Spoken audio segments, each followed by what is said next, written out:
E com a gente também aqui hoje, né, tá Emerson Borges, o criador, né, do canal Deus e Homens, né? E ele também é escritor, né? Tem um livro, o livro dele é Bíblia, desculpa, As Origens Mitológicas da Bíblia. É esse o nome mesmo? É não, o nome da palestra, né? Mostra aí, deixa eu É, passar aí pra gente ver, Emerson. Pode mostrar aí pra gente. Olha, a Bíblia sobre escrutínio. Olha aí. isso, exatamente. A Bíblia sob escrutínio. Esse livro aqui é um trabalho de uma vida, né? Que eu, só para me apresentar aqui, eu fiquei 20 anos como ministro religioso e fui descobrindo, né? Fui fazendo questionamentos e passou um tempo, eu resolvi colocar toda a minha experiência, toda a minha vivência nesse livro, né? As minhas descobertas, né? Primeiro sobre as religiões e depois sobre a Bíblia, que é a base de todas as religiões. Né? Então, eu levei 5 anos para escrever esse livro. Foi um trabalho de pesquisa e estudo muito grande. Eu pesquisei mais de 300 estudos acadêmicos para fazer esse livro. Né? E eu não tinha espaço na grande mídia e comecei a usar as redes sociais. Né? E as redes sociais foi um marco nessa. Porque desde que as redes sociais ficaram assim amplas, nós tivemos condições de divulgar mais, né? Então eu, fora da grande mídia, eu já consegui, já estou na terceira edição, né?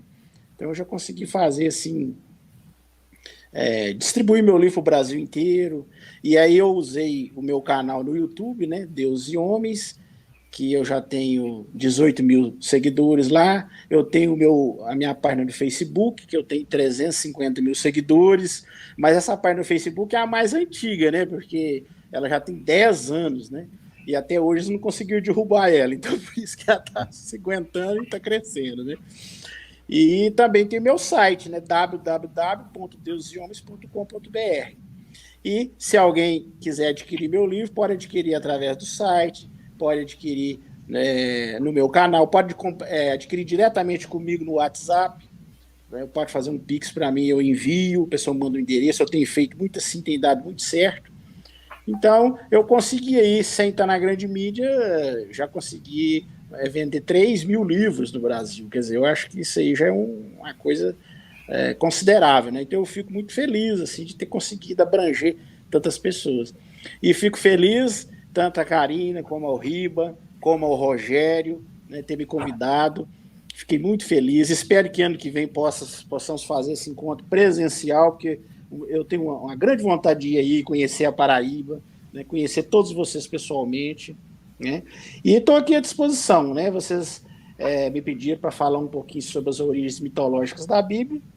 Então, a hora que vocês quiserem perguntar e tal, eu teria o maior prazer em falar. Inclusive, no meu livro tem um capítulo especial sobre isso, as origens mitológicas da Bíblia. Que legal, né?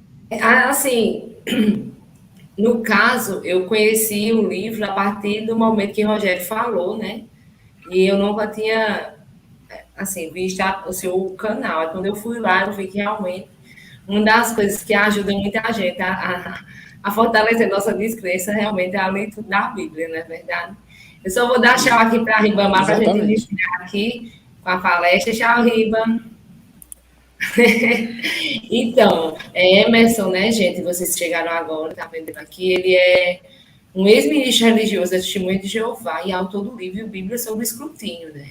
Criador da página Deus e Homens, e veio hoje falar com a gente sobre as origens mitológicas da Bíblia. Né? Como você começaria explanando esse tema? Para a gente se situar um pouco e as pessoas que estão assistindo poderem tirar alguma dúvida, alguma curiosidade.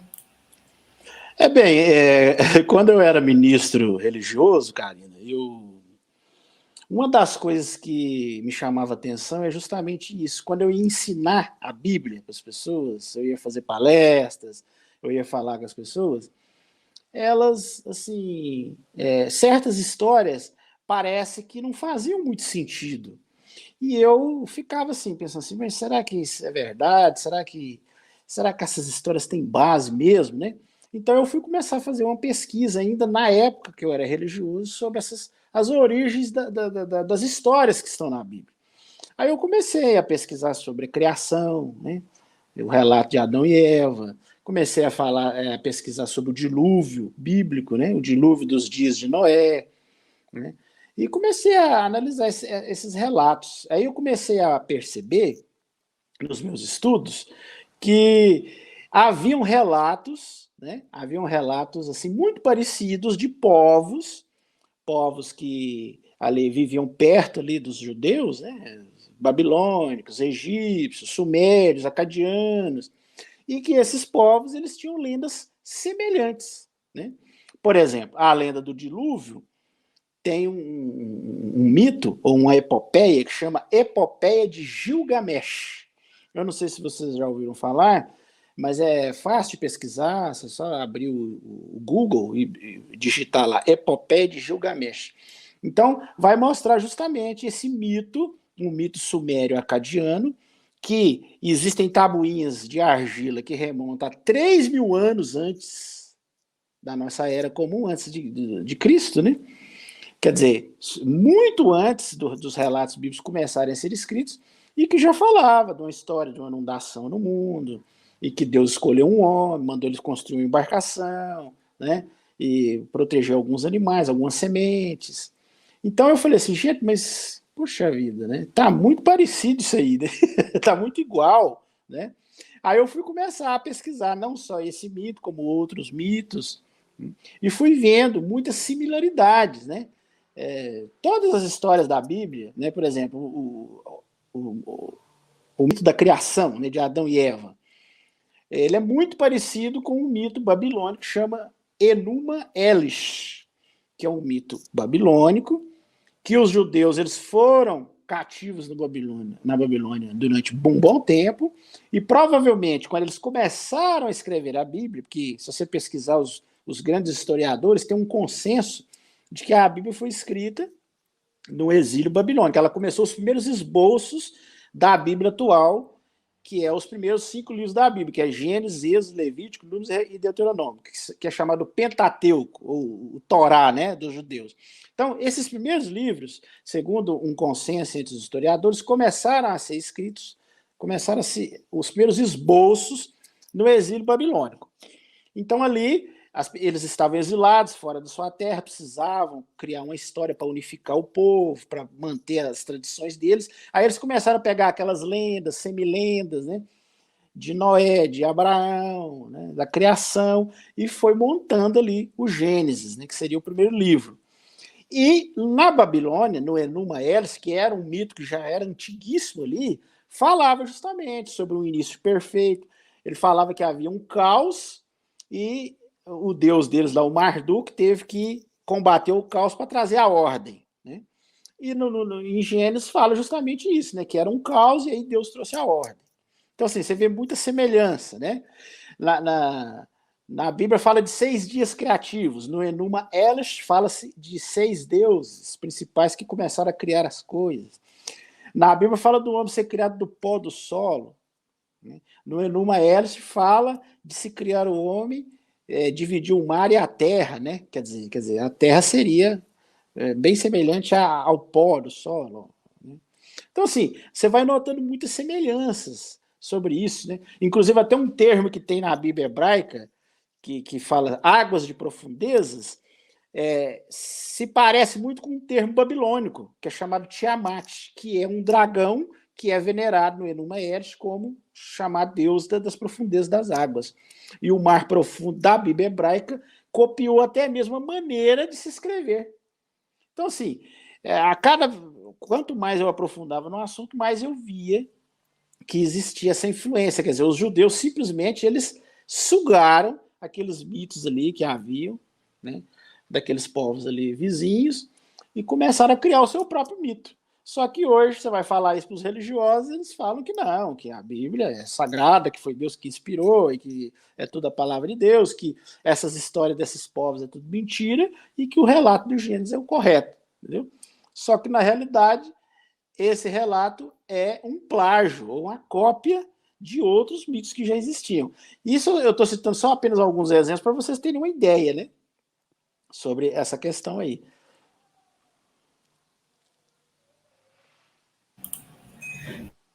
É interessante porque, assim, a gente vê, né, que é uma construção humana, né, e como ela, a influência dela, né, dos valores, dos dogmas, realmente pegou porque foi construído em cima da própria cultura daquele povo, né? Aí fica mais fácil, né, se tornar uma verdade. Exatamente. Até, inclusive, Karina, quando eu estiver falando, se você quiser até deixar seu telefone, ó, seu microfone aberto, que é bom para a gente interagir imediatamente. Porque não me atrapalha, não. Pode deixar seu microfone aberto, viu? E Tá você também, viu, certo. Rogério? Vamos trocar uma ideia aqui com os microfones abertos, que é melhor. É, eu não sei se você sabe, ou se você já pesquisou sobre esse assunto, assim, mas nas minhas pesquisas, por exemplo, se você olhar o código mosaico lá de Moisés, né, a lei mosaica, os cristãos ficam, foi um avanço para a época, porque Moisés fez as leis que privilegiavam, não sei o quê, não sei o quê, não sei o quê. Só que se você observar, lá em Babilônia já existia um código chamado Código de Hammurabi. Quem quiser pesquisar é só abrir o Google lá e digitar Código de Hammurabi. Os babilônicos já tinham códigos de leis muito mais antigos e que eram muito semelhantes à lei mosaica. A questão do olho por olho, dente por dente, né? Aquela coisa toda, né? Você encontra também nos códigos babilônicos. E códigos muito mais antigos também, como sumérios, acadianos. Então, quer dizer, eles não inventaram nada, eles simplesmente começaram a adaptar a sua própria lenda baseada nas lendas desses povos vizinhos. Sim, sim. É muito complexo, né? E às vezes a gente tenta mensurar, mas é uma realidade tão distante. E quando eu penso sobre isso, às vezes a gente percebe o porquê do pensamento ser tão arcaico também. Porque se a gente vive no Exatamente. século XXI, nosso tempo cronológico é um. Não, o tempo cronológico do evangelho é muito diferente do tempo lógico que a gente vive realmente, assim, nossa realidade, né? E essa bolha que os pastores, eles tentam, que a igreja, né, tenta domar, não tem pastores porque todas as religiões, né, que a igreja tenta Os colocar, líderes religiosos, né, no caso. exato, né, nos seus fiéis, não é? Faz com que e eles reforçam esse discurso arcaico. Qualquer modernidade, qualquer coisa é do demônio. Você não use porque você pode mudar seu pensamento. Tem muita história, né? De dizer assim, ou não vá para a universidade se for, tenha cuidado, vigie, né? Porque lá você vai ser tentado de todas as maneiras. Porque a universidade é um lugar de excelência acadêmica, de pensamento crítico, reflexivo. E isso, Realmente. e eles sabem disso e temem isso, por isso que eles fazem tanto terror psicológico, eu acho, na cabeça dos adolescentes. Inclusive, quando eu era testemunho de Jeová, que eu era da religião, quando eu era jovem, eu fui fortemente desincentivado a fazer uma universidade. Porque o meu Sim, grande sonho sempre foi fazer história, né? Eu sempre quis formar em história. Mas eles ficavam, né? Não, o mundo vai acabar, nós estamos no fim do mundo, isso é bobeira, fica gastando tempo com isso. Você tem que ser missionário, você tem que pregar a palavra, esquece esse negócio de universidade. Quer dizer, eles não proibiam, né? Mas eles desincentivavam fortemente. Você era visto assim até mal, você era mal visto se você tentasse prestar um vestibular, né? Porque eles falavam que lá você ia ser desviado. Mas na realidade não é isso. É porque eles sabem que lá a pessoa vai começar a ter acesso a informações que dentro do meio religioso eles jamais teriam. Para você ter uma ideia, quando eu era testemunha de Jeová, eles não deixavam a gente ler nem revista Veja. Porque na época não tinha internet, não tinha essas coisas, tinha aquelas revistas mais famosas, um jornal, uma coisa, né? Eles sempre incentivavam a gente a ler somente as revistas Sentinela e Despertar, que eram as revistas das Testemunhas de Jeová, que às vezes vocês até já devem ter visto que eles oferecem nas casas, né? Então, a gente ficava só lendo aquilo ali, entendeu? Se você lesse qualquer coisa fora daquilo ali, você já era visto com outros olhos, assim, você está querendo saber coisa que não deve e tal, né? Então, assim, é realmente um patrulhamento, né? Você é patrulhado. Só que com o advento da internet, das redes sociais, acabou, né? Hoje a pessoa só não vê se não quiser, né? Porque as informações estão todas aí. Né? É verdade. Tem uma pergunta aqui. Paulo Guimarães, Pedro Paulo, fala assim: professor Emerson, como o senhor vê o espaço literário para para publicações sobre ateísmo? Olá, Pedro, né? Pedro Paulo, né? Pedro Paulo Guimarães.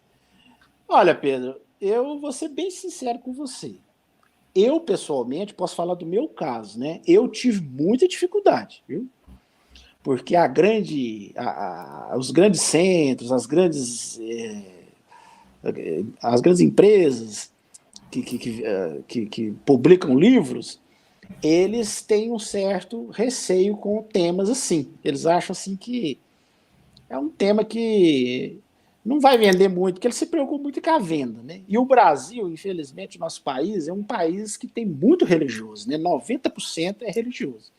E você lançar um livro sobre ateísmo, ou você lançar um livro criticando o livro sagrado deles, que é a Bíblia, né? Que no meu caso, o livro que eu publiquei, que é esse aqui, a Bíblia sob escrutínio, ele critica a Bíblia.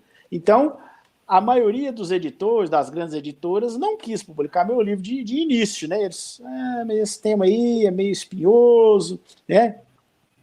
E eu fui tentando. Pra você ter uma ideia, Pedro, quando eu comecei a publicar meu livro, eu tive que recorrer a aquelas plataformas de autopublicação. Eu não sei se você já ouviu falar, chama Clube de Autores, foi a que eu usei, mas existem outras. Você entra, você mesmo faz o arquivo do seu livro, você cria a sua capa, eles têm uma plataforma, você vai seguindo ali. E o primeiro livro que eu publiquei foi assim. Foi através de uma plataforma de autopublicação. Aí que eu fui divulgando nas minhas redes sociais, Facebook, YouTube, fui fazendo vídeos. Aí foi crescendo, fui vendendo, mais pessoas foram conhecendo. Foi aí que uma editora média, de médio porte, chamada Descortese, lá de São Paulo, que topou publicar meu livro. Pra você ter uma ideia. Né? Então, realmente não é fácil esse tema. Eles têm um pouco de receio.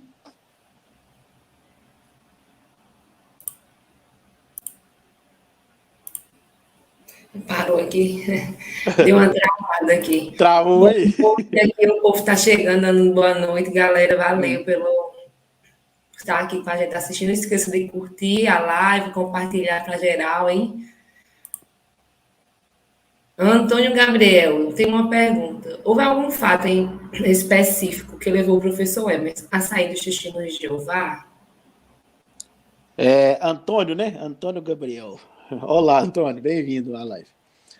Bem, houve alguns fatos específicos que me levaram a sair da testemunha de Jeová. Porque só para você ter uma ideia, eu fui criado numa família de testemunhos de Jeová. O meu pai, minha mãe, quando eu nasci, eles já eram testemunhos de Jeová. Então eu nasci dentro de uma família de testemunhos de Jeová. E à medida que eu fui crescendo, eu fui ali sendo doutrinado dentro, né, dessa religião. Pra você ter uma ideia, eu batizei com 13 anos de idade. Quer dizer, nem sabia o que estava fazendo, né? A galera foi batizando e eu fui atrás, né? Os primos, amigos, tinha os amiguinhos ali, aquela turminha que faz aquele pequeno universo em volta da gente ali. E quando eu fiquei adulto, né? Quando eu tinha assim, uns 18 para 19 anos, eu comecei a questionar algumas coisas lá dentro. Por exemplo, uma das primeiras coisas que eu questionei dentro desse testemunho de Jeová foi a questão das transfusões de sangue, que eles não aceitam de forma alguma, né? Eles acham, tem um texto lá na Bíblia, que eles interpretam de forma literal, que aquilo ali fala abster de sangue, né? Então eles acham que envolve transfusão de sangue.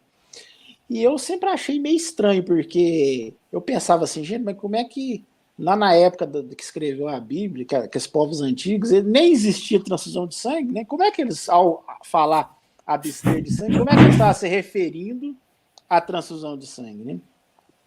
Aí eu ficava pensativo com aquilo, né?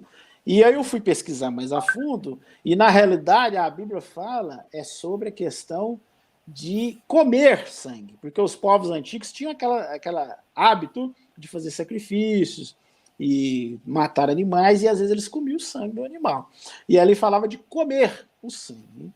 Só que eles interpretavam que envolvia transfusão de sangue também. Então, eu fui vendo que isso aí não estava coerente, né? Outra coisa que também me fez sair dessa Testemunha de Jeová, que eu fui vendo que ali não estava correto, eram as datas para o fim do mundo.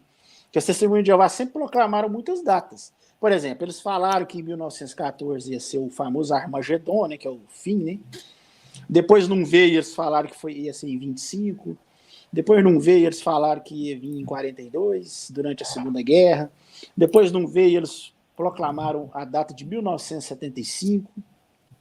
Depois não veio, eles falaram que ia ser até o final do século, né, que era 1999, não veio também. Então, aí eu ficava, gente, mas tá estranho isso, né? Fica falando que vai vir o fim e não vem. Então, assim, aí eu fui pesquisando, né? Comecei a pesquisar a origem da religião, quem foi o fundador da religião. Aí eu fui descobrindo que, infelizmente, era uma religião que não tinha base, né? Era uma fantasia, uma ilusão. E aí eu saí da Testemunha de Jeová. E aí eu fui pesquisar as outras religiões e vi que também é a mesma coisa. Porque esse tipo de... Quando a gente vai descobrir, né? É como se fosse uma escada, né? Você vai subindo os degraus. Aí eu fui vendo que as religiões em geral também, todas seguem o mesmo parâmetro. Aí eu fui vendo que o problema estava na Bíblia, que é o livro que todas as religiões se baseiam, né? No caso, as religiões cristãs. Aí eu fui pesquisar a Bíblia mais profundamente e fui vendo, fui descobrindo que era um livro cheio de contradições, incoerências, mitos, lendas, né? E aí eu fui vendo que a base estava tudo errado, né? Foi aí que eu comecei a questionar até mesmo a existência de Deus, que eu fui me tornando agnóstico, né? Até chegar ao ateísmo, que é o que eu sou hoje. Sim. Lamena, ele fala assim, Rafael Lamena, para vocês, quais são as dificuldades de criar conteúdos que contêm narrativas históricas que desmentem e vão contra as crenças enraizadas na sociedade? Eu acho que ele está dizendo aqui que desmente a Bíblia, né? Alguma coisa que... Um fato histórico que vai desmentir aquilo que está na Bíblia, mas o imaginário cristão, ele consegue fazer analogias que até Deus duvida. Eles fazem um certo contorcionismo, né? Para tentar adaptar. Para você ter uma ideia, eles conseguem. Tem aquela história do Jonas, né? Ficou 3 dias na barriga de um animal aquático. Você vê, se eles chegam a falar que eles chegam a conceber que o ser humano ficou 3 dias dentro do estômago de um animal aquático, isso aí a gente já fica meio assim, né? Um dia eu fui questionar isso um religioso, ele falou assim para mim, falou assim, ó, se na Bíblia falar que o Jonas engoliu a baleia, eu acredito. Aí eu falei, então não tem como conversar, né? Tá difícil. É verdade.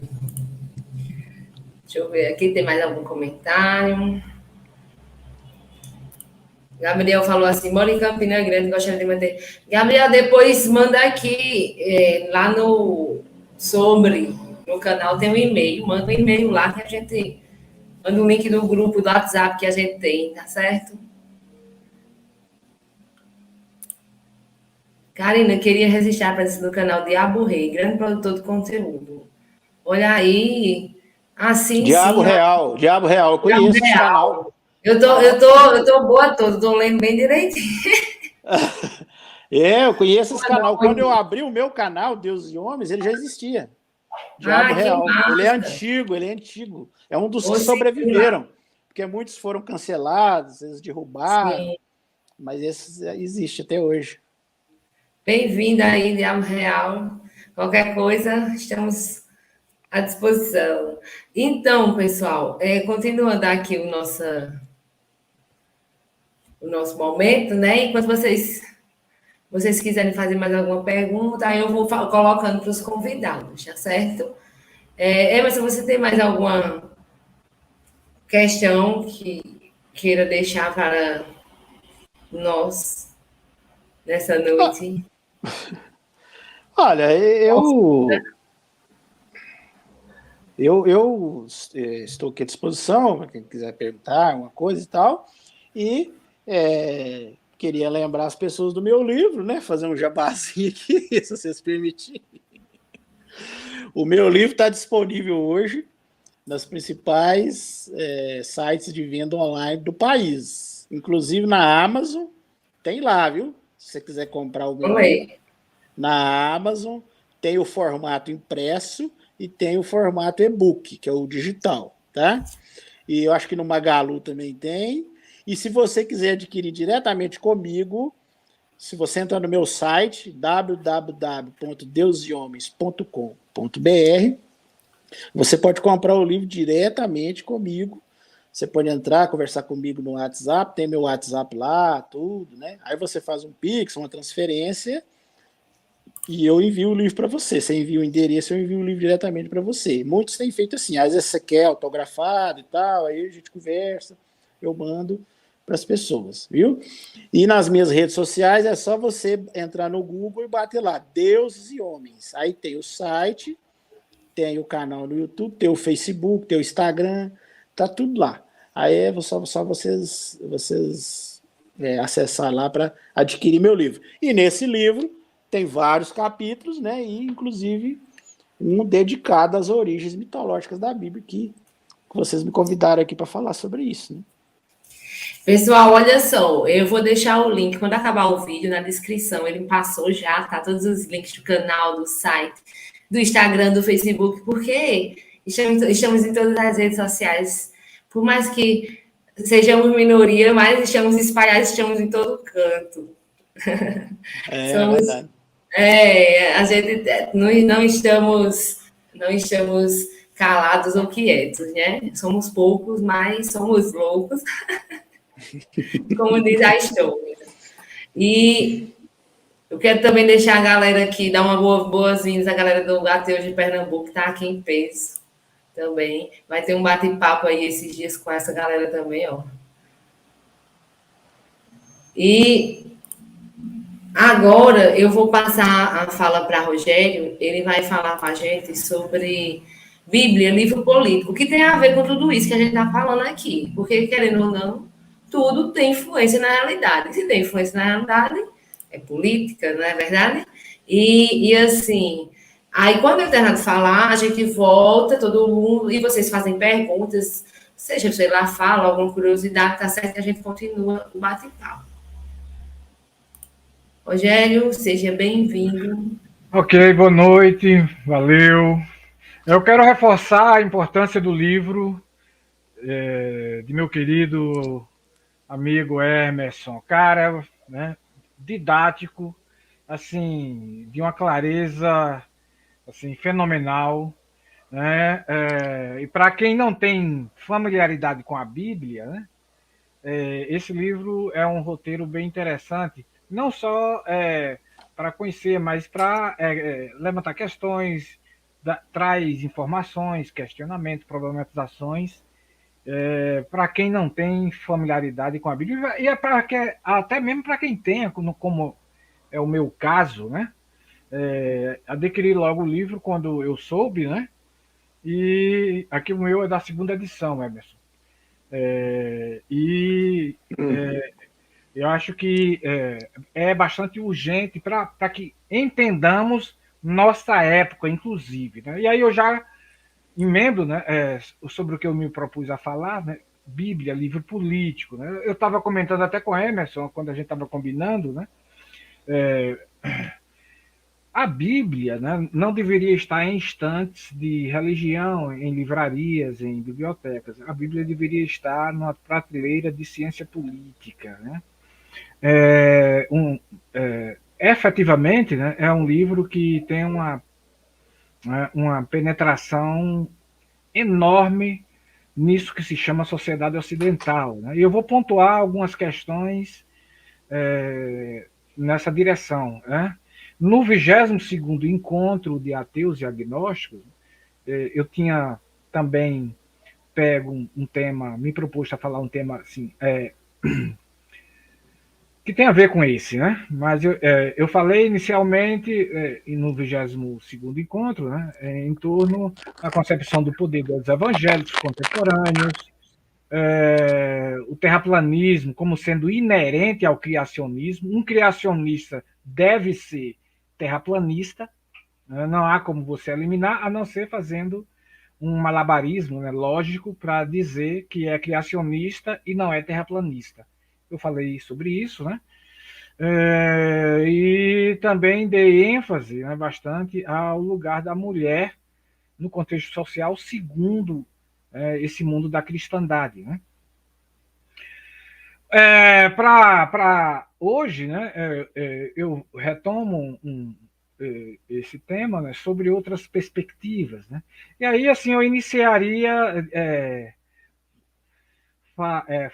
fazendo registro de questões que comumente eu escuto e que a gente pode ouvir, e até no Face de Emerson, né, alguém tinha colocado lá uma interpelação para a gente, né, dizendo, olha, se Deus não existe, cara, então não tem razão do ateísmo. O ateísmo parece uma religião, né? Aí eu convidei a pessoa que falou isso e disse, vamos lá, assista a live, talvez alguma coisa nessa direção do que você levanta, dessas suas inquietações, né, possa ser abordado, né? E efetivamente é nessa direção que a gente se dispôs hoje, né, a tratar da Bíblia e da importância dela, né? Então, mesmo quem não tenha o menor conhecimento, nunca tenha pego a Bíblia para ler, né, isso não elimina o fato de sua existência ser atravessada por linhas de forças que têm essa origem, né? É só não esquecer, né, que o Brasil, né, é uma invenção europeia, ou seja, cristã, né? E nas caravelas dos genocidas, invasores, né, vinha missionários, sacerdotes, né, levando a palavra aquilo que eles chamam, né, de palavra de Deus, né? Foi assim que esse livro chegou aqui, né, e ele tem, né, tido uma ascendência enorme, né, na configuração disso que a gente chama sociedade brasileira, né? Os valores, as ideias, as categorias de pensamento, né? Se não nos distrairmos, né, e prestarmos atenção, por exemplo, né, o nosso idioma, né, é português, né? É um idioma que é atravessado pela lógica da cristandade, pela lógica binária da cristandade, né? Nos comunicamos, enfim, né, mas a história desse idioma, né, reflete esse processo de colonização, leia-se evangelização, né, que aconteceu nessas terras, né, que não foi um processo tranquilo, harmonioso, pacífico, de maneira nenhuma, né? Foi com um genocídio brutal, um etnocídio que continua, e o genocídio também, né? Isso tem a ver, né, com as referências, né, que temos para as nossas instituições, né, de uma maneira geral, e para o nosso modo de vida enquanto sociedade, né? Então, nesse sentido, quanto mais conhecermos, né, poderemos, né, alterar, né, a nossa realidade. Quanto menos conhecemos, né, nossa ação fica bastante limitada, né, aos referenciais que já estão colocados, né? E até nessa altura, né, eu tenho também uma história de vida, né, enfronhada, né, na cristandade, né, foi no meio evangélico, pentecostal, efetivamente, né? Em certa altura, quando eu fui me distanciando, né, também me veio o discernimento, né, de que eu não me tornei ateu em certo momento, né? Na verdade, né, todos nós, né, Emerson, todo mundo, nós voltamos a ser ateu, né, porque a gente não nasce acreditando nisso, né? E se observarmos as perguntas que uma criança faz quando está sendo catequizada, né, são perguntas que qualquer ateu assinaria embaixo, né? E são perguntas e questionamentos que têm essa vibração de problematização desses saber arrogante, pedante, né, dos adultos, né, catequizadores. Né? A criança, como não tem estofo, né, para se contrapor, né, prossegue fazendo questionamentos, né, que desonera, destrói a sisudez do mundo adulto, né, e todas as certezas muito grandes. Né? Eu me lembro que questões que eu fazia, por exemplo, na sala de catecúmenos, né, quando tinha uma sinuca de bico, né, a saída era o seguinte: isso é um mistério. Né? Então, a saída, quando não se sabe o que dizer, é essa, né? Isso é um mistério. Então, eu queria só fazer esse registro, né? Na verdade, que é bom que a gente tenha isso bem posto, né? Para não naturalizar, né, esse modo de vida e tudo que nele está contido. Né? Então, nós não, de fato, né, nós não nos tornamos ateus, nós voltamos a ser ateus. Né? Isso ajuda muito, eu acredito, né, a melhor dimensionar, né, a penetração que tem essas ideias, né, e às vezes como a gente se depara, né, em regiões inusitadas, né, que a gente nem pensava, né, tá lá instalada alguma coisa desse campo, né, da cristandade, né.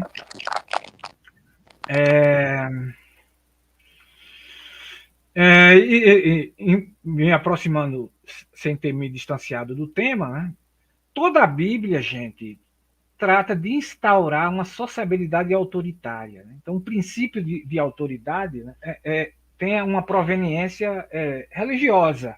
Né? Se vocês pegarem, eu não saberia dizer o capítulo exato, né, mas no Gênesis tem, né, depois da suposta criação do casal, né, lá no jardim, no dito jardim do Éden, né, a divindade, né, hebraica, né, chama e diz: olha, tá aí as sementes, as aves, os peixes, os animais, exercei o domínio e o controle sobre todas as coisas. Então ali está posto no nosso mito de origem, né, um mandamento, né, uma disposição dada pela divindade, né, que, por sinal, o nome ali no Pentateuco para a divindade hebraica é o plural de deuses, né, Elohim, é um plural de deuses, que os teólogos capciosos, né, inventaram essa coisa de trindade, né, para explicar o plural de deuses lá no Gênesis, no Pentateuco, né, no Gênesis em particular. Notem que ali está naturalizado primeiro, né, uma superioridade humana, né, sobre todo o conjunto da existência, e o conjunto da existência como estando disponível para o uso e abuso, né, por parte dos humanos. É nesse sentido de que a gente tem o desenrolar de uma forma de sociabilidade e uma relação com o conjunto da existência que é totalmente predatória e, no limite, suicidária. Né? Estamos caminhando para um colapso que atinge a forma de vidas complexas. Né? A vida continuará efetivamente. Né? Nem sempre houve o ser humano no planeta, né? E nem sempre haverá. Né? Mas o fenômeno da vida segue o seu curso, com certeza. Né? Mas eu queria chamar a atenção exatamente para essa percepção da existência, né? Que é posta, que veio, né? Nessas nossas referências, balizas para o pensamento, para as nossas instituições, né? Que coloca essa disjunção, né, essa ruptura entre o ser humano e o conjunto da existência. Né? Por um bom tempo, né, por exemplo, né, no mundo dessa crença, né, nesse mundo todo, havia, né, a ideia, né, de que apenas o ser humano tinha espírito. Né? No judaísmo, o cristianismo é um judaísmo. Né? No judaísmo, né, e no cristianismo raiz, que é o catolicismo, né, notem que no clero não existe mulher. Por quê? Porque não há espaço, nenhum lugar na Bíblia, né, para o entendimento de que a mulher seja considerada um ente humano completo. A ela faltaria essa alma vivente que foi soprada, né, na narina daquele boneco de barro, né, por Elohim. Então, tanto esse entendimento explica muito, né, de como, de capa a capa na Bíblia, a mulher aparece como uma auxiliadora do homem, né, um ente, né, que em boa parte da Bíblia está colocada ao lado de camelos, tendas, terras, né? Nesse sentido. Né? Isso, afora também a ideia, né? Na expansão da cristandade do mundo, né? De que as pessoas de pele escura, né? Também não tinham alma. Né? Então, tanto o racismo como a misoginia, né? Tem essas profundas raízes no texto bíblico. Né? Inclusive, né, para essa tão alardeada salvação, né, a mulher não está contemplada aí. Se você pega Apocalipse 14, né, não há lugar para a mulher. Ela é uma fonte de contaminação, ela é responsável pelo pecado ter entrado no mundo, aquela coisa toda. Né? O clero judeu e o clero católico, né, não admitem a presença da mulher exatamente por ela ser essa fonte de contaminação. Se vocês pegarem Apocalipse 14, verão, né, que não há lugar nenhum ali para a salvação de mulher. Né? Então, são 144 mil salvos, homens castos, né, que não se contaminaram com mulher. Né? Então, isso não é falado porque é assim que as coisas acontecem nesse mundo da Bíblia. Né? O que convém se fala, o que não convém deixa de lado. Né? Bom, eu encerro por aqui e agradeço a atenção dispensada aí. Rogério, eu queria fazer uma pergunta para você. Posso? Sim. Você citou aí o livro Leviatã, né? E é um livro, inclusive, que eu já li também. É um clássico, né? Uhum. E eu não sei se você sabe, mas o guru da direita brasileira, né, que faleceu recentemente, o senhor Olavo de Carvalho, ele traça toda uma teoria, né, que justamente pegando baseado nesse livro, né? Eu não sabia disso, não. Sim, ele faz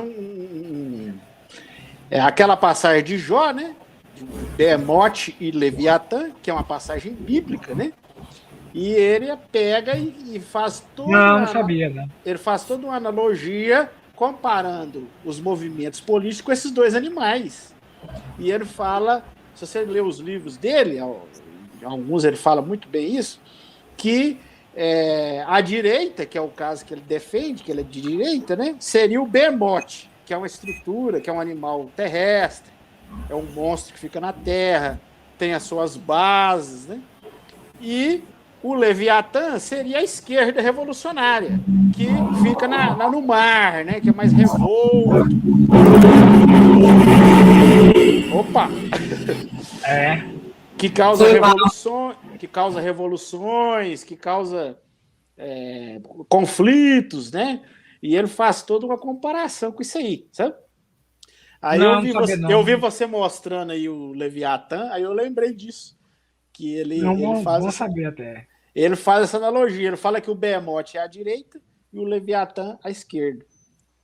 Pra você ver como é que. Não, só para corroborar o que você falou, né? Como que a Bíblia ela é um livro que baseou toda a política, né? Que a gente vê. Isso que chamam aqui, pessoal, eu parei de chamar, né, esses dirigentes do Brasil com o nome elite. Elite sugere algum mérito, né? Na verdade, eu aprendi com o meu querido Lima Barreto a chamá-los de endinheirados e ricaços. Né? Esses ricaços do Brasil, eu estou falando de ricaços, né? Esses trilhardários aí, né? Esse pessoal que não aparece, né? Que a gente não vê e que decide, que mexe os cordéis. Né? Eles têm uma mentalidade que é totalmente medieval. Quando a gente diz medieval, né? É cristã, raiz. Né? A maneira de olhar as coisas e encaminhar as decisões tem, né, essa memória, né, colonial em andamento. Por mais que nós aqui, né, não tenhamos conhecimento desses detalhes, né, mas, né, é assim que as coisas têm acontecido desde que os europeus colocaram os pés aqui, com o seu projeto de expansão. Né? O ide por todo mundo e pregar o evangelho a toda criatura, como está lá em Marcos 15, né? Aquele que crê e for batizado será salvo, quem não crê será condenado, é que inspirou os jesuítas no seu lema, crê ou morre. Né? O que é que está dito aí no manso e meigo Galileu é o seguinte, crê ou morre. né? Então, Exatamente. isso que orienta, né, desde o começo, né, esse pensamento expansionista, salvacionista, né, continua em atividade, né, e em pleno funcionamento. Nós estamos vivendo isso. Os setores populares, sobre quem a máquina do Estado nunca, né, foi democrática, nunca foi condescendente, nem benéfica, né, do ponto de vista dos setores populares, né, nunca o fascismo deixou de atuar, né, para usar um vocabulário contemporâneo e que comunica. Né? Então, quando a gente vê dizendo que o golpe instalou o fascismo, quem diz isso está comodamente colocado na sua classe média ou alta, né? E achando porque entrou um governante de plantão que não lhe é muito simpático, né? Ali começou o fascismo. Não. Isso é uma questão de perspectiva, né? Então, quando Stalin e Mao se combatiam, por exemplo, né? Isso não fazia nem do outro um antifascista, né? Eles eram fascistas do mesmo jeito, né? E achar que combater um tal quadro de fascista, como esse que está aí agora, torna a perspectiva antifascista, como, por exemplo, os ditos, né, partidos populares, de trabalhadores e tudo mais, é um engano. Né? É um engano profundo, né, que mostra como a pessoa, né, que adere a esse pensamento, né, na verdade, ela tem uma vibração que ainda está imantada, né, está no campo de gravidade, né, desse princípio de autoridade e do exercício e da busca do exercício do poder sobre os outros. Né? Então, aquilo que estamos vivendo, né, não é um momento assim fascista. Segundo nós observamos a história sobre os setores populares, nunca houve sossego. Né? Sempre foi e continua sendo, né, genocídio, extermínio, a máquina de arrancar, né, a riqueza deles, a concentração, pronto, a pandemia, isso que chama de pandemia, né? É a ocasião para os ricos ficarem mais ricos. E a população, ninguém está falando disso nos grandes canais, porque a grande mídia ela está comprometida com esse projeto. Né? Não nos enganemos, não existe nenhum recanto na grande mídia que escape, né, de uma articulação com esse projeto nazista, sim, mas porque sempre foi eugenista, sempre foi racista, misógino, sempre foi. Né? E não mudou, embora alguns achem, né, que um tal ou qual governo lhes seja favorável, mas se você tiver a frieza de analisar, verá que sobre os setores populares sempre, né, houve a máquina de guerra do Estado, né, trucidando. Isso continua. Né? E a inspiração disso, né, é isso que eu vinha dizendo, né, vem desse imaginário bíblico, né, que é expansionista. Não precisa, gente, de pensar e resolver aquele dilema em torno dos protocolos dos sábios de Sião, dos anos 30. Que é apócrifo, que foi... Não precisa, não. Basta ver a Bíblia. A Bíblia tem lá os protocolos de Sião, é fichinha diante da Bíblia. Né? Porque é um livro que começa desse jeito, né? Aí dizem, não, mas os evangelhos um Deus de amor. Sim, mas vocês esquecem que o Apocalipse é o terror, né, do Antigo Testamento que volta com toda a força. Configurando nessa nossa concepção de temporalidade, né, a ideia, né, plausível e aceitável, né, de uma grande tribulação, de um lago que arde com fogo e enxofre, para o qual os primeiros a ser lançados, sabe quem são? Os tímidos. Não é? O que é que um tímido fez para ser o primeiro da lista a ser lançado no lago que arde com fogo e enxofre? Eu vou explicar. Um tímido, por um projeto expansionista, é um entrave. Né? Então, se vocês for ver um rabino falando aí no YouTube, pode ver, ele não tem nada de timidez, né? Ele é uma figura que tem uma certeza absoluta de si próprio, né? Uma vaidade, uma soberba também extrema, né?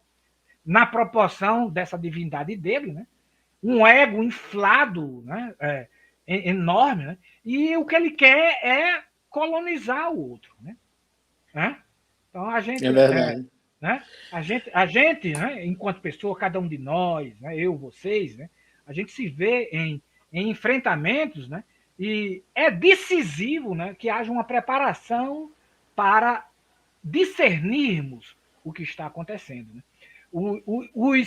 Os missionários de qualquer crédito né, querem levar a salvação, querem levar o desenvolvimento, querem levar a consciência. A gente vê hoje aí os novos missionários, né, falando em levar consciência. Não, não se trata de levar consciência, não. Todo mundo é consciente. Né? Se trata mesmo de instrumentalizar as pessoas, prepará-las para entender o que está acontecendo. Né? Entender-se a si próprio, entender o quadro mais geral, saber, né, por exemplo, né, que fake news, né, é algo intrínseco a essa nossa cultura. Né? Olha, como a gente vinha falando um pouco antes, né? A pessoa acreditar em cobra falante, né, em burra falante, como é que pode que a Terra é plana, que tem pilares, né? Em unicórnios, dragões, essas coisas todas. Bom, o que é que foi feito da inteligência dessa pessoa? Né? Então, assim, é uma maneira calculada, planejada de achincalhar a dignidade de si próprio. Né? Uma pessoa que chega a esse grau, né, de desprezo à própria capacidade de discernimento, né, ela efetivamente é uma ovelha, a ovelha do Salmo 23, né? Que a gente lê, todo mundo acha bonito, né? Mas só que esquece, né? Alguém esqueceu de escrever um Salmo 23 na perspectiva do pastor, né?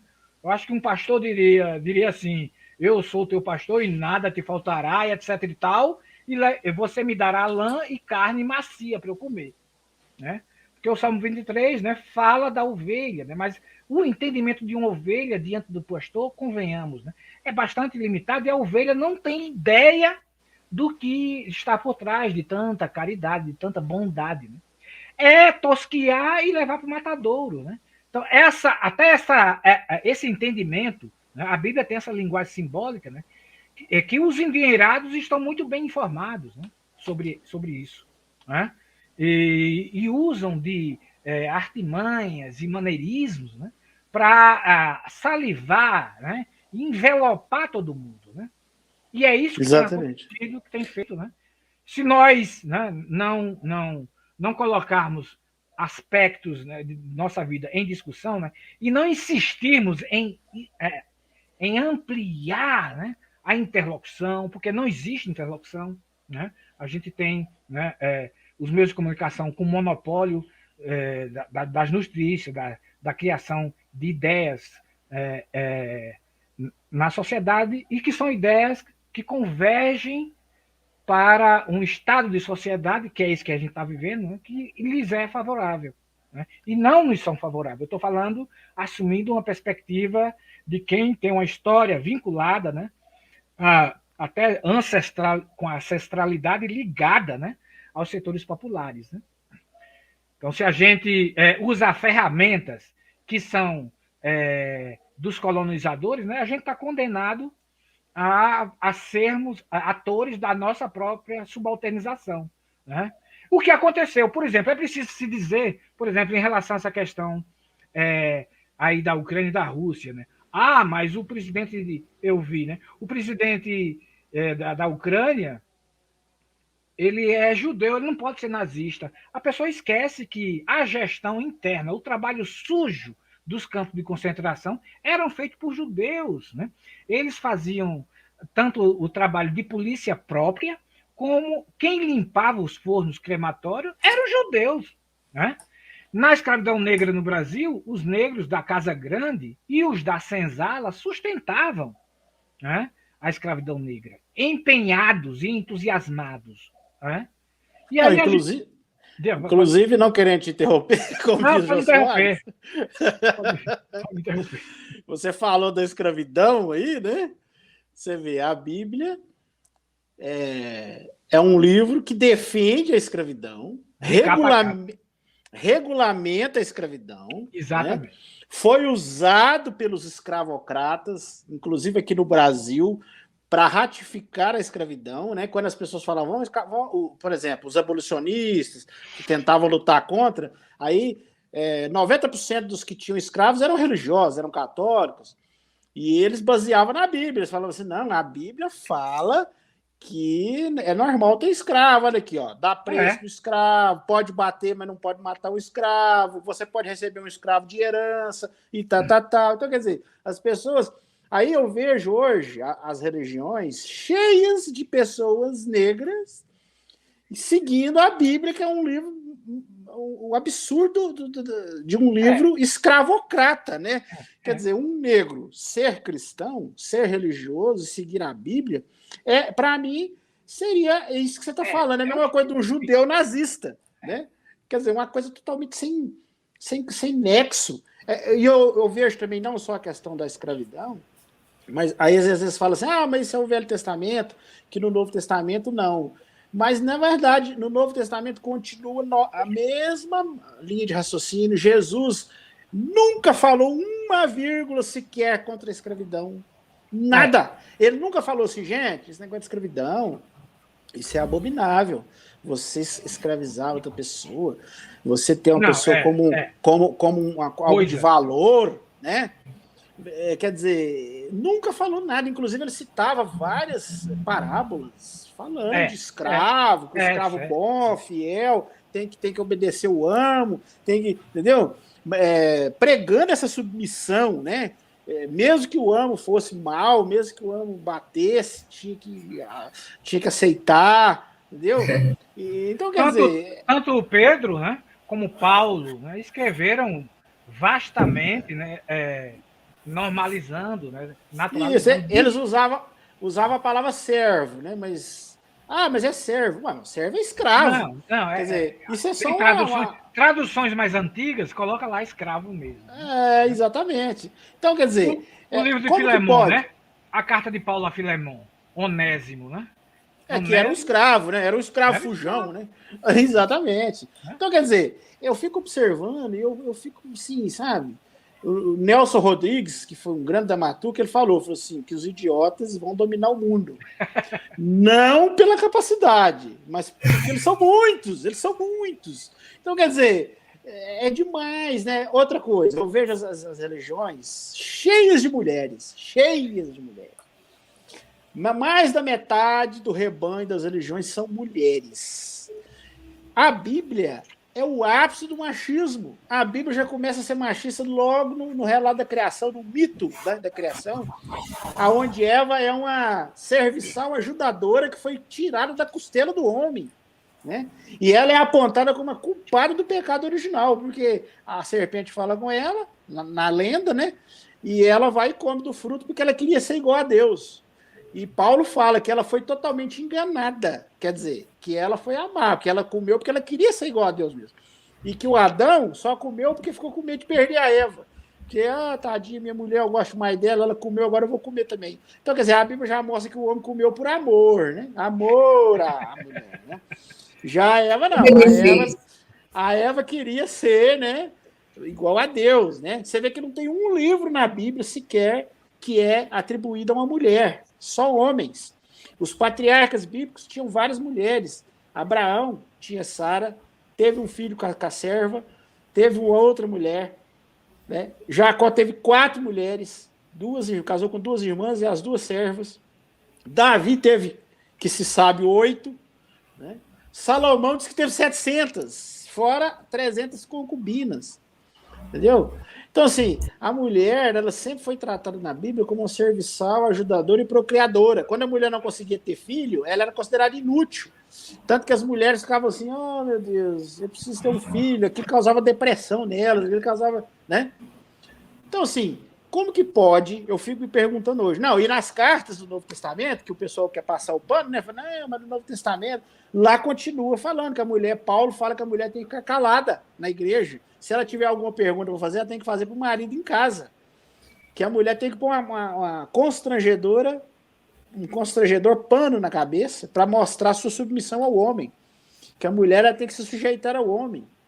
Porque ela foi criada através do homem, né? Então, quer dizer, como eu pergunto a vocês, você, Karine, que é mulher, como que você entende, né, que mulheres ainda encham os bancos das igrejas com um livro que para mim é o ápice do machismo, é o ápice do domínio do homem sobre a mulher. Como que elas conseguem?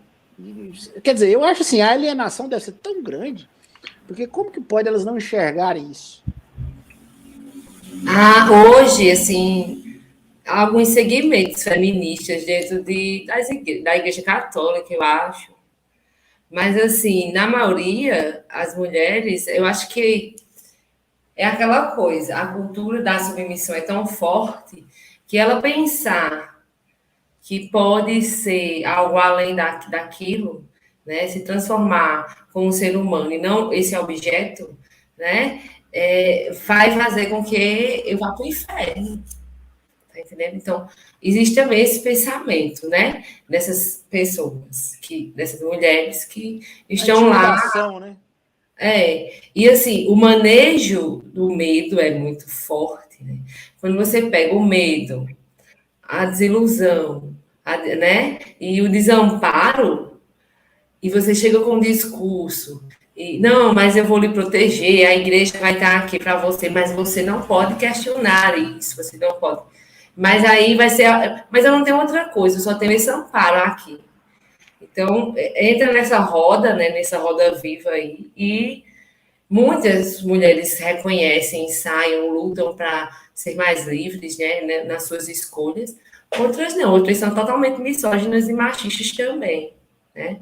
E vocês falando aí sobre essas questões, né, dizendo que existia na escravidão negros que apoiavam a escravidão, como também existiam judeus que também ajudaram a maltratar, né, a matar também os judeus ali nos campos de concentração. Se a gente for ver nossa realidade hoje, existem negros, existem gays, existem mulheres que apoiam o neonazista e o bolsonarista, né, hoje. Então, assim, existem brasileiros, latinos, que se consideram neonazis, que a gente vê por aí. Então, assim, e se ele for para a Alemanha, vai ser morto, se tiver esse pensamento lá, assim, né?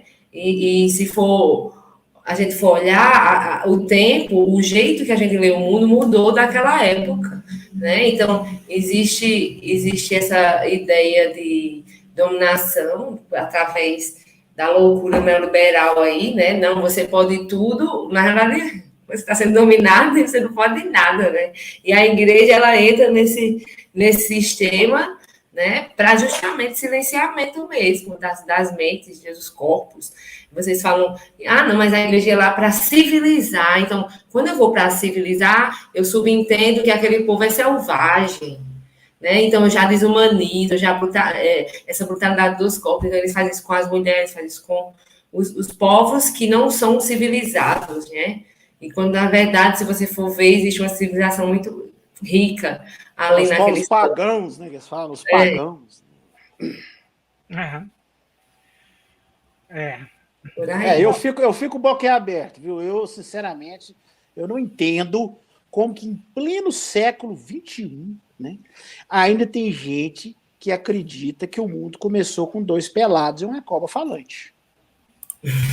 Como que pode uma pessoa adulta, né? Uma pessoa adulta, entendeu, que já saiu da infância, acreditar que tudo começou com essa historinha de Adão e Eva, acreditar em Arca de Noé, que um velhinho de 600 anos construiu um barco e colocou 10 milhões de espécies de animal dentro desse barco, inclusive o canguru, que saiu da Austrália e nadou o Oceano Atlântico inteiro a nado, entendeu? O urso polar, que saiu lá do Polo Norte, ele deve ter construído um freezer dentro dessa arca, entendeu? O tamanduá aqui das Américas, o panda da China, e chegou essa bicharada lá, pôs tudo lá dentro, o leão, que é carnívoro, junto com o carneirinho, e só tinha 2 de cada, e um não podia comer o outro, mas ele conseguiu controlar essa turma, entendeu? E ele deu alimento para esses animais 1 ano dentro dessa arca, 3 milhões de pessoas vagando pelo deserto, igual diz a lenda lá, né, da Terra Prometida. Perdão. Então eu fico pensando, como que pode uma pessoa crer nisso? 3 milhões de pessoas no meio do deserto. que esse povo comeu, o que esse povo bebeu, como que eles andaram. Você vê uma cidade, 3 milhões de pessoas, uma capital aí do Nordeste que vocês moram, João Pessoa, né? Imagina a logística para alimentar uma capital dessa, comida, tanto de supermercado, de carretas, todo dia que tem que levar roupa, comida, e eles acham que 3 milhões de judeus, a Bíblia fala, né, que era 600 mil homens de guerra. Então, se você somar as mulheres, já dobra, né? Mais ou menos, né? A média, que é mais ou menos meia-meia. Já dá 1.200.000 pessoas. Crianças, idosos, menos de 18 anos que não faziam parte do exército, mais velhos que já não faziam parte. Vamos jogar aí 3 milhões de pessoas, na média. 3 milhões de pessoas vagando por um deserto inóspito. Ficou 40 anos para atravessar um trechinho ali, pequenininho. De 200 quilômetros. Que em 200 quilômetros eles passavam em 4 dias. E aí, Deus milagrosamente fornece água, maná do céu cai em forma de pão, as codornizes quando eles sentiam falta de carne, entendeu? Quer dizer, e esses arqueólogos, esses estudiosos ficam escavando, a maioria é cristão, doido para achar um coité, uma panela velha, um trem para provar essa peregrinação tremenda, não acha nada. Não acha nada. Os egiptólogos não acham nada. Você vê, escravo no Egito era uma coisa que não existia. O Egito não tinha essa escravidão, ainda mais em massa, que o faraó ficou até com medo, porque os escravos eram mais do que o povo dele, estava com medo dos escravos tomar o Egito. Agora você imagina, você vê que isso aí é uma lenda, é um mito. Entendeu? E as pessoas acreditam nisso, acreditam que um homem ficou 3 dias dentro da barriga de um peixe, acreditam que uma virgem deu à luz. Olha para você ver. Eu sempre falo que o cristão é cristão até o dia que a filha adolescente de 15 anos fala pro pai cristão: ó, pai, eu tô grávida do Espírito Santo. Ah, meu amigo, aí não tem cristão que resista isso, não. O cara deixa de ser cristão na hora. Você tá entendendo? Então, eu fico, assim, estupefato. E é impressionante como as pessoas creem nisso, né? E acreditam, e ficam tentando, assim... sei lá, ficam tentando passar pano, tentando dar uma consertada no assunto, né? Então, assim, eu fui do meio religioso, mas eu sempre ficava assim, gente, mas tem lá, eu ficava lá mais assim, conveniência, né? Minha família, meus amigos, ficava levando ali, que de uma certa forma era cômodo para mim, era vantajoso, né? Tinha algumas vantagens, né? Era interessante eu ainda ficar lá por um tempo, mas eu já via que aquilo ali não tinha a mínima condição, e eu vejo pessoas que estão lá até hoje, né? Pessoas que conviveram comigo, alguns estão lá até hoje, né? Então, isso é que me levou a escrever o livro, né, a Bíblia sob escrutínio, para ver se, sei lá, abre a mente das pessoas, né? E muitos que leem o livro dizem que ajudou muito, que ele passou a ter uma nova visão do mundo, da igreja, das religiões. Eu fico satisfeito, porque na realidade são 2 sentimentos que eu sinto. Tristeza profunda de ver o mundo engolfinhado dessa forma, no misticismo, na superstição, né? E como descreveu muito bem o Rogério aí na sua fala, como que isso contaminou a política, e tudo, né? Tudo é baseado nisso, né?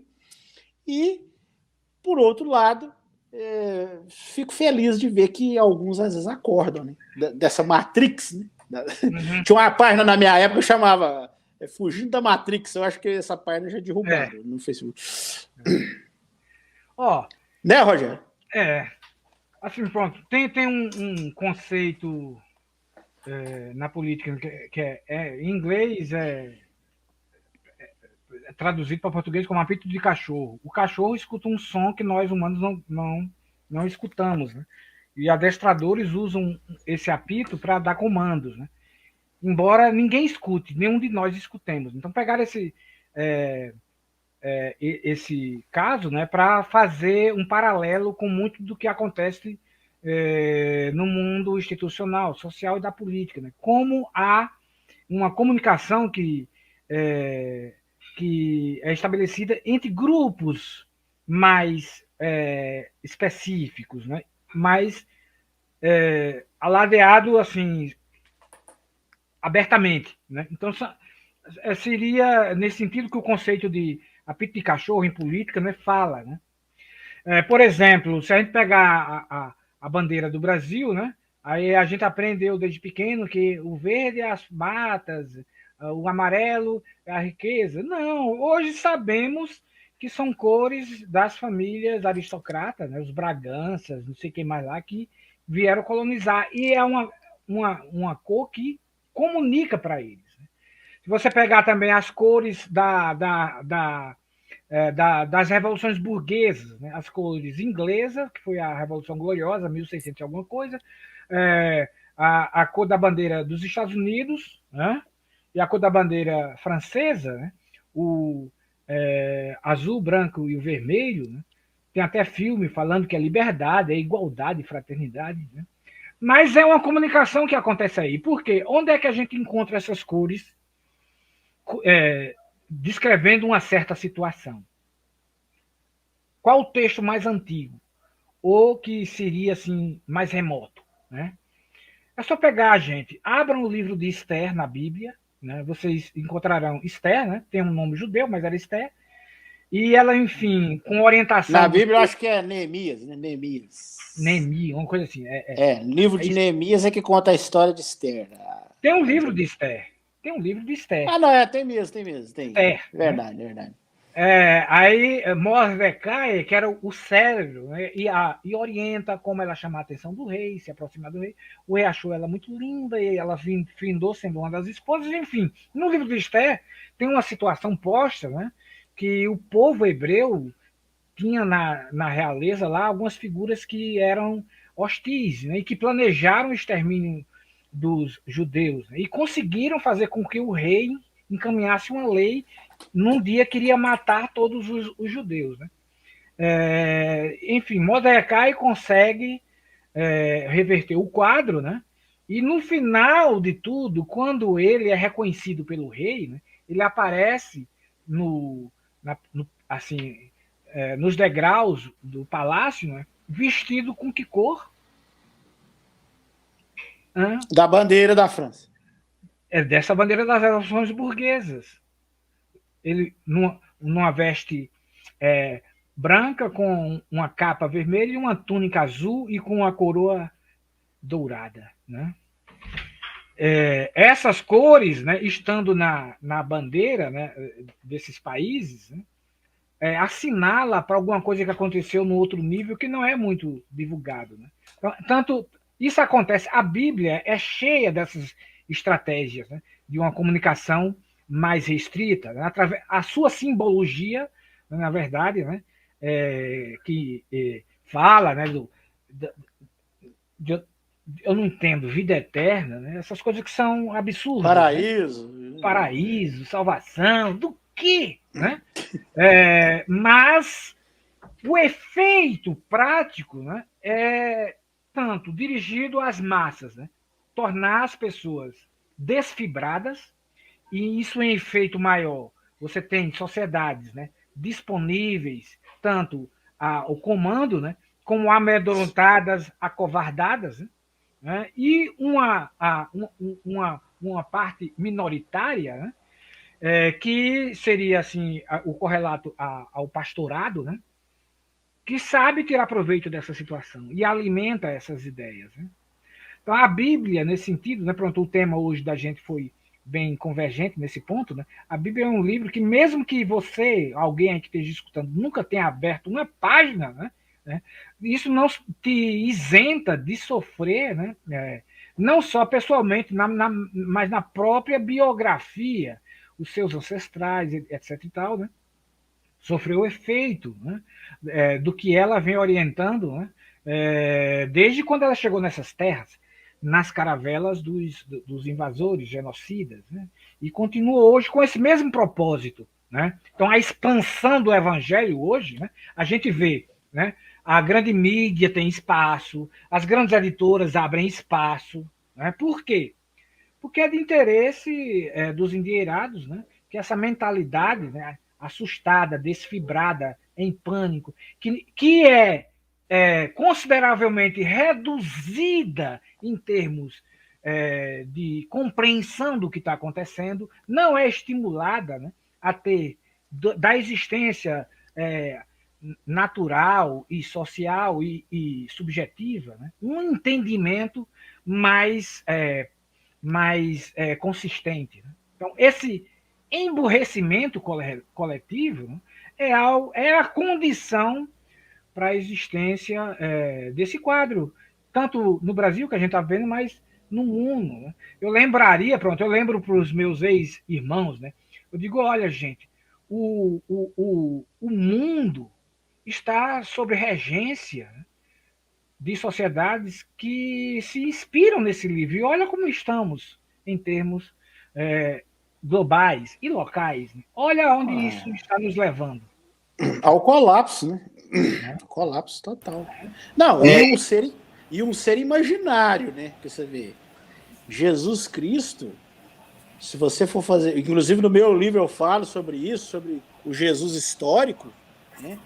Todo historiador que tem um mínimo de seriedade no seu estudo sabe que esse Jesus que todo mundo adora e que habita o imaginário de milhões de pessoas foi inventado, né? Isso aí foi uma criação do Império Romano, né? Para dominar os povos ali. Constantino em 325, né? Se você estudar a história, você vai ver lá que ele estava tentando galgar o poder do Império Romano, estava numa luta pelo poder e supostamente ele teve uma visão, né?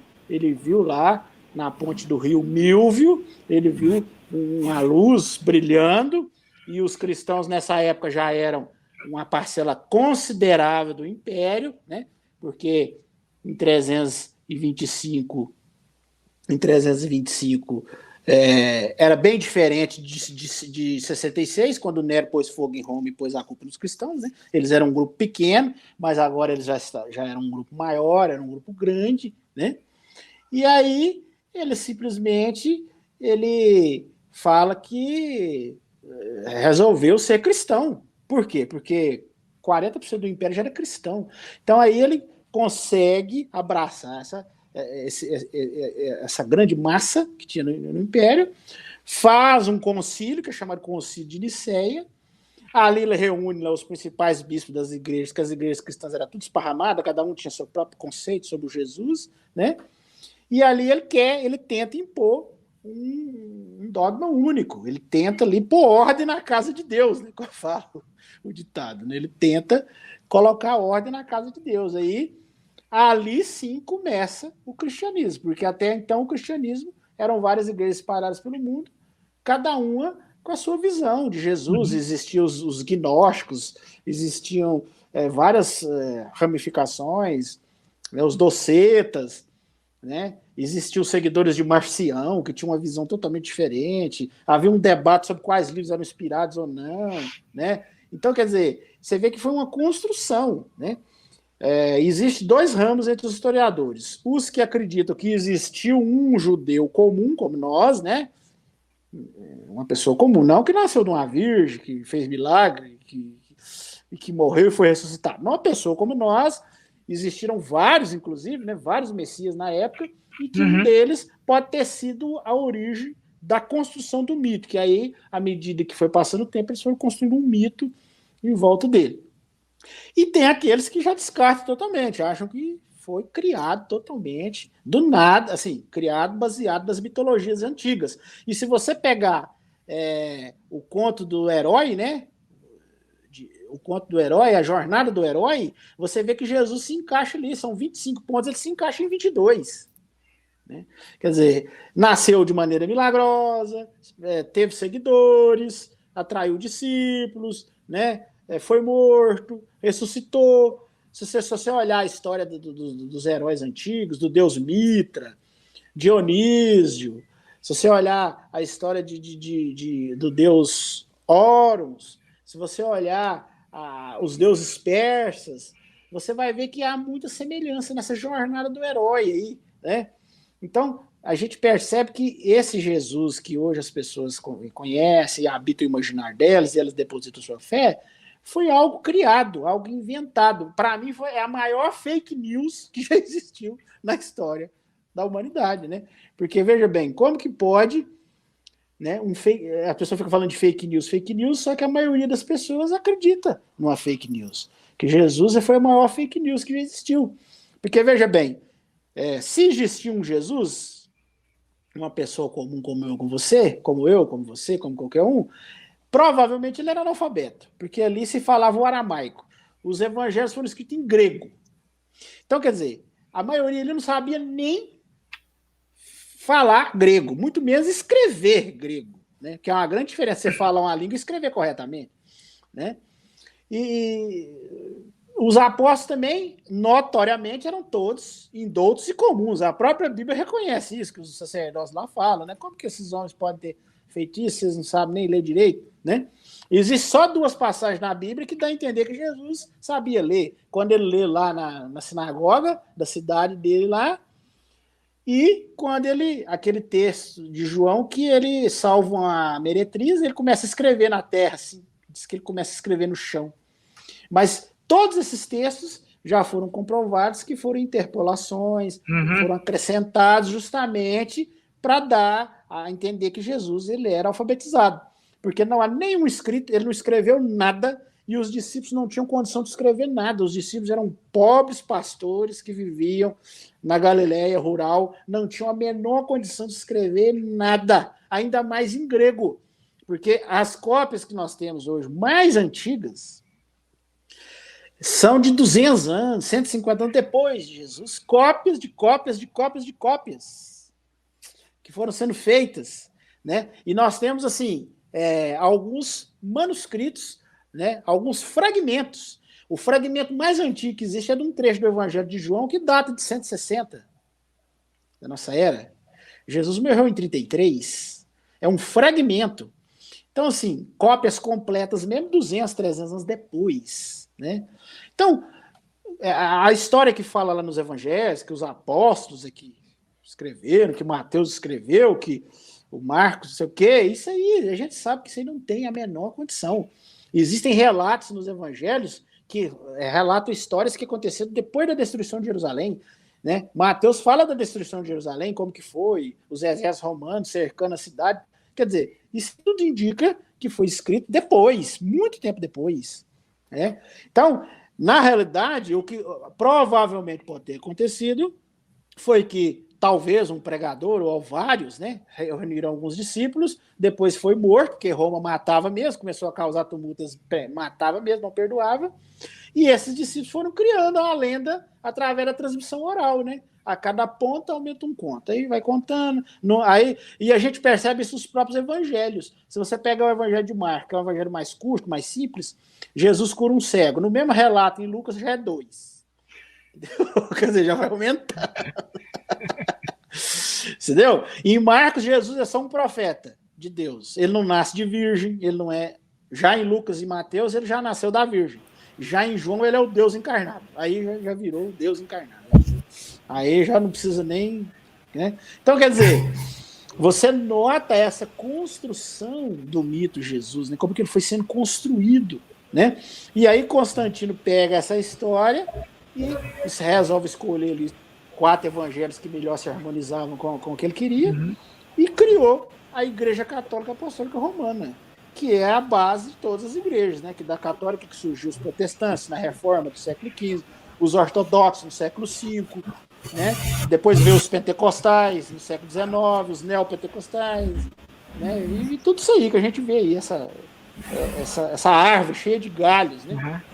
Então, por isso é que eu falo, o maior fake news que existe hoje é a história de Jesus, que pelo menos a parcela cristã da humanidade, que são mais de 2 bilhões de pessoas, creem cegamente, como se fosse verdade, né?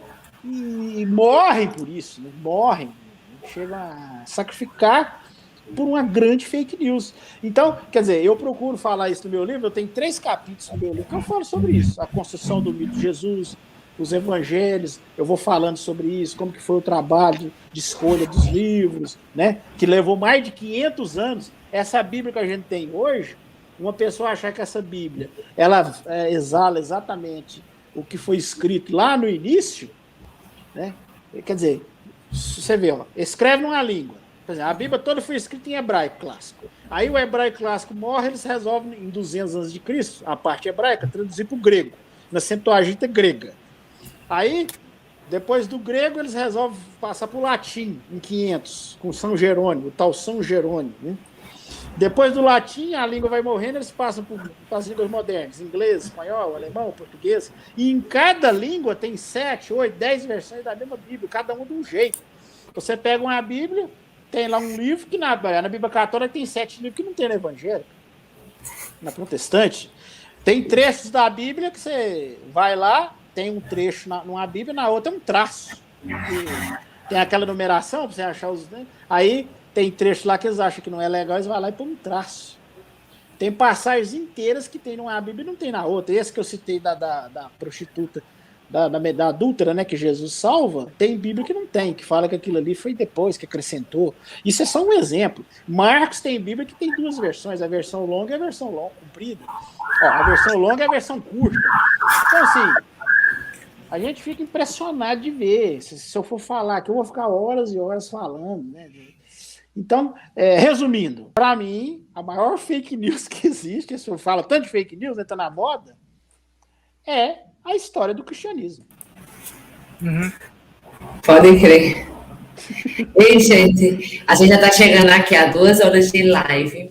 Um bate-papo. Eu adoro participar do evento, porque eu fico aqui só escutando e aprendendo bastante. É muito bom. Sabe? Isso enriquece.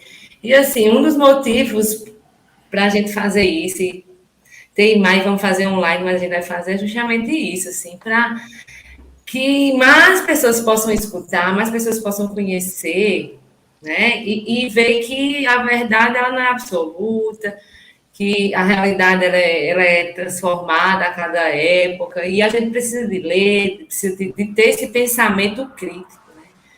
Porque é em cima da falta desse pensamento crítico que a religião ela aduba suas ideias e seus dogmas, não é verdade? Então, assim, eu aqui gostaria muito de agradecer a Emerson Borges por ter participado do nosso evento hoje, né? Vindo aqui. Eu vou deixar na descrição do vídeo todos os links dele para vocês irem lá seguir, tá certo, pessoal? Agradecer ao nosso querido Rogério, porque sem ele também nada disso seria possível. Né, Rogério? E assim, eu vou deixar vocês se despedirem da última fala aí. E lembrando que amanhã, novamente aqui, vai haver, né, nossa live, que vai ser comigo, com Cláudia Rocha, professora de História aqui de João Pessoa, e com Ribamar. Né? Primeiramente, a gente vai falar sobre o acima, e depois Ricardo Kelmo, nosso escritor, né, que está aqui sempre, né, vai falar sobre liberdade de expressão e gestão fascista. Né? Rogério vai participar mediando essa loucura que vai ser amanhã também. E eu espero que vocês possam estar aqui todos, tá? Se liguem nas nossas redes sociais, que o link vai estar por lá também. Vou passar a palavra aqui para o Rogério se despedir, depois Emerson, tá, gente? Bom, tranquilo. Eu queria agradecer a pessoas que estão aqui, né? Estou vendo aqui no YouTube, né? A Barros, William Dulce, Antônio Gabriel, Rafael, Lamena, Ricardo Darwin, Pedro, Paulo, Leandro, Antônio Gabriel, Ian, né? Tem um bocado de gente que veio aqui, né? Deixou um recado, comentário, o Diabo Real, Mephistoles, né? Quem mais tem? Que deixaram comentários, né? Como eu não fiquei muito olhando aqui, né? Não sei se tem perguntas, coisas assim, né? Mas eu estou vendo que tem muitos. As perguntas que apareceram, Rogério, eu fui fazendo durante a live.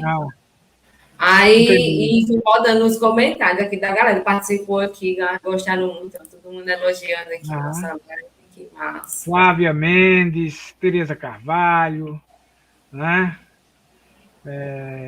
Que fizeram presença. O Washington, Chinton, o culpado de Chinton, né? Também está por aqui, né? Eu queria agradecer a todos que estiveram nos acompanhando, que colocaram comentários, fizeram questões, né? Agradecer ao meu caríssimo amigo Emerson Borges, né? Figura cara, importantíssimo livro, né? E reforçar o convite, né, para que venham amanhã Nosso encontro à noite vai até terça, né? Sempre nesse mesmo canal, 19 horas. Quarta, que será de manhã, né, com Alexei e Sérgio Viúla, né, que falarão dentro da Nova Consciência, que é o espaço criador, né, do Encontro de Ateus e Agnósticos. Foi dentro do Encontro da Nova Consciência, né, que é um encontro eclético, importantíssimo, né, para discussão de filosofias, de modo de existência, e abre para a diversidade. É importante, né, a existência do encontro com uma nova consciência, que esse ano é o 31º, né? 31º, não é isso? Encontro para a nova consciência, que está sendo transmitido as palestras, oficinas, pelo YouTube também. Né? Vocês podem encontrar aqui, caso queiram ver alguma coisa. Né? Mas não, tem o canal teremos, isso. O canal da Encontro da Nova Consciência, só colocar assim. Encontro. Né? Então, amanhã, né, teremos mais o nosso segundo dia. Todos estão convidadas e convidados. Né? Será bom tê-los presentes. Né? Eu estarei na mediação, como a Karina colocou. Ok, eu também gostaria de agradecer a todos, né? A Karina, ao Rogério, né? A todos que estão aí organizando, né? As pessoas que estão acompanhando e muitos que vão acompanhar ainda, porque isso aí fica, né, Karina? Vai colocar aí. Vai ficar gravado, sim. Vai ficar gravado. O encontro do ano passado está todo aqui também, se a galera quiser assistir depois. Então, e eu só gostaria de, mais uma vez, né, fazer um jabazinho aqui do meu livro, né? Aqueles que quiserem saber mais sobre as origens mitológicas, sobre o Jesus histórico, né? A Bíblia sob escrutínio, só bater lá no Google, a Bíblia sob escrutínio, no meu site, no Facebook, no Instagram, na minha página no YouTube, no meu canal, né? Você pode na Amazon, no Magalu, onde você preferir, diretamente comigo pelo meu WhatsApp, só entrar no meu site que você vai ver lá no meu WhatsApp, pode conversar diretamente comigo, tá? E, no mais, dizer que foi um grande prazer, viu? Um grande prazer falar com todos vocês e estamos aí à disposição, né? E gostaria que talvez ano que vem, né, se esse encontro for feito presencialmente, eu teria o imenso prazer de ir, né, presencialmente, né? Eu acho que vai ser muito bom, né? Quem sabe essa pandemia dá uma arrefecida e ano que vem a gente consegue fazer um encontro presencial, não é mesmo? Um abraço a todos. Muito obrigado, viu? Obrigada, Emerson, pela participação. Estamos felizes por estarmos, né, no nosso 24º encontro, né? É uma caminhada aí. E assim, não é? E assim, fazer ele presencial é muito bom, a gente adora também. Eu já estou, mesmo presencial, assim, ter esse momento virtual lá na hora, eu já estou pensando do ano que vem como é que eu vou fazer tudo, mas vai dar certo, super certo. Então, eu quero agradecer a todos por essa noite, por esse bate-papo, por essa troca de ideias tão rica, né? Então, aprendi muita coisa hoje aqui. Espero que vocês também. E até mais. Tchau, pessoal. Até amanhã, às 7 horas. Tchau.